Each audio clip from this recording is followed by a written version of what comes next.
Hi guys, welcome back to Project Management Series with Hannah.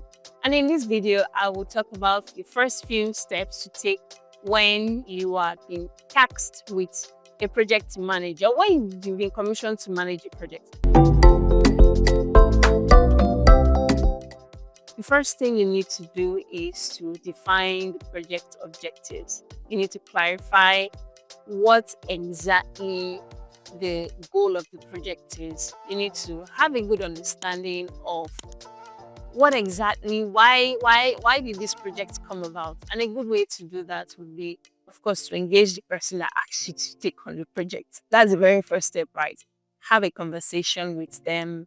If it's maybe from a department or probably if maybe an external contractor, whoever it is, ask the person, okay, what's this project about?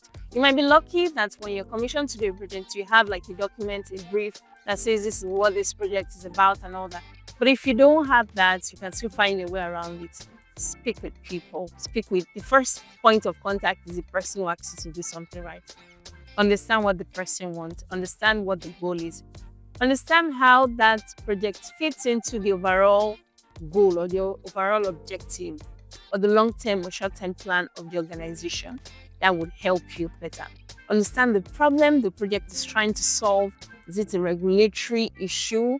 Is it to bring in new business? Is it to expand the organization's portfolio? Is it to increase revenue? Is it to reduce costs? Is it to improve efficiency? It's important to clarify the objective. The second step would be identifying your stakeholders. Now that you know what the project is all about, right? You already thinking about, I'll need this person on my team. These are the people I'll need and all that. Have a high level stakeholder mapping, right? Know who is supposed to do what, who your customers are, who the end user of that product would be, and all of that, the people who are likely to work on the project. When you clarify the objective, you're already understanding, okay, I need this person, this is the kind of influence this stakeholder has on the project and all of that. So you need to identify your stakeholders. And a good way to do that is just put them in maybe in a list, have a list of all the stakeholders that you've identified, and that gives you a good idea. The third step to take when you have a project is to review the scope or to understand the scope, to say, okay, we want to do XYZ, right? The project should contain XYZ. Does X include AB? Does Y include CD? Does Z include GH, right? Basically what I'm trying to say in all of this is understand what is in scope and out of scope. You need to know what exactly are the milestones to be achieved on the project. What exactly is what is the context of this project? What are the confines outside which this project can exist or cannot exist? In clarifying the scope also, you are able to determine the budget of the project, schedule, how long you have to manage this project. You also have the cost, how much is this project supposed to cost, and all of that. So all of that are contained in the scope of the project. So you need to be able to understand the scope as well, to define what the scope of the project is. Now, when you have the scope, then you can develop a high-level project plan. A high-level plan helps to spell out what the roadmap of the project is, what the key milestones are, when they need to be achieved.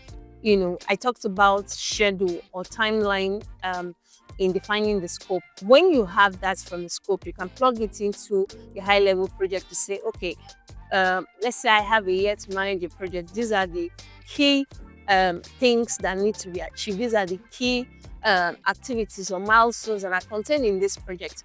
And when you have that high-level plan, you can then begin to break it down as you go further in the project. Now, with this plan, you're going to start building your team. Remember, you already understood the scope and you've already identified key stakeholders, right? Now you need to know who your team members are, who are the people that you need to achieve success, or the people who will be executing the project. Now, a high level stakeholder mapping just show you the sponsor, the, let's say, the broad delivery team. It probably just tell you who the end users are and all of that. But when you're building your team, it's a little more granular. You're saying, I need an artisan here, I need a plumber here, I need a painter here, I need, an electrician here, and all of that. So you're building your team, you're building, or let's even say a tech project.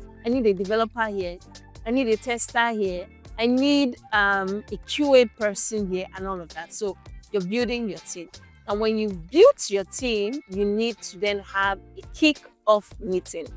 In that kick-off meeting, remember, you already have your plan, you already understand the objective of the project, you already have, and the scope of the project ready and all of that. So you can then send an invite out to them. Before you do that, get the availability to know when is best for people to attend your kickoff meeting. Now, the kickoff meeting is extremely important. Ensure that every stakeholder, as much as you can, is in that kickoff meeting, because and that includes the sponsor, that's the person commissioning you to do the project, maybe the product owner as well.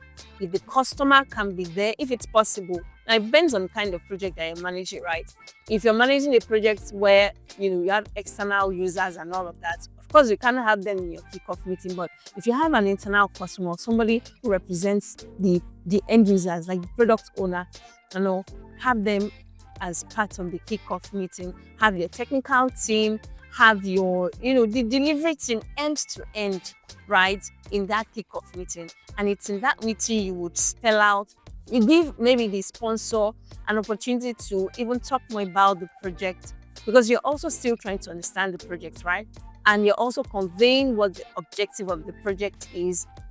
In that meeting, you're putting up the plan to say, this is the roadmap, this is where we're going to, and this is what we hope to achieve within this time period. So the kickoff meeting is so crucial, right? It also helps to get the buy-in of your team members, because it's the very first meeting, formal meeting, let me put it that way, that you have with the larger house with all your team members and all that. So it's so important. You need to come prepared. You need to come with questions as well to ask. You need to also be able to answer some questions and invite people who can sort of provide clarity on that project and what is needed to be done, so that every team member is on the same page and they all understand the expectations required to close out that project. Now, the last thing you need to do will be to establish communication channels. Now, in the kickoff meeting, the kickoff meeting is a great time to identify, okay, how often are we going to be providing reports? How often are we going to be meeting? Are we going to have a daily stand-up meeting? We want to make it bi-weekly. We want to make it every other day and all that. You sort of clarify how people will be communicated to, how often you would communicate to which stakeholder, right? You have the amazing team, you need to be close to them. So a daily communication will probably not be too much. But then again, it really depends on the project. It's at the kickoff meeting that you sort of agree on some of these rules of engagement, and everybody is present. So everybody can say, oh yes, this is convenient for me, this is not convenient for me. And you guys can sort of negotiate it out, right? To say, okay, maybe you attend twice a week, you attend once a week, but these are the key people, for example, that need to be in the daily stand-up meeting and all that. The last part is to establish a clear communication channel. And when you're done with that, please share the minutes of the meeting, of the kickoff meeting, very essential. And then begin to put the agreed, let's say, meeting schedule in people's calendars, right? Let it be a recurring, meeting and all that, depending on what has been agreed on. And voila, you take it from there. The next steps that you have from that kickoff meeting is what you take into the next project meeting. In the next meeting that you're going to have, then will probably be a smaller team, because those other high-level team members that were in that kickoff meeting, they don't need to be there in subsequent meetings. It's you and your delivery team. And so I hope that all of this help you to understand what exactly you're going to do when you have a project to manage. Thank you. Don't forget to share, to subscribe, and to let people know about this channel. Thank you.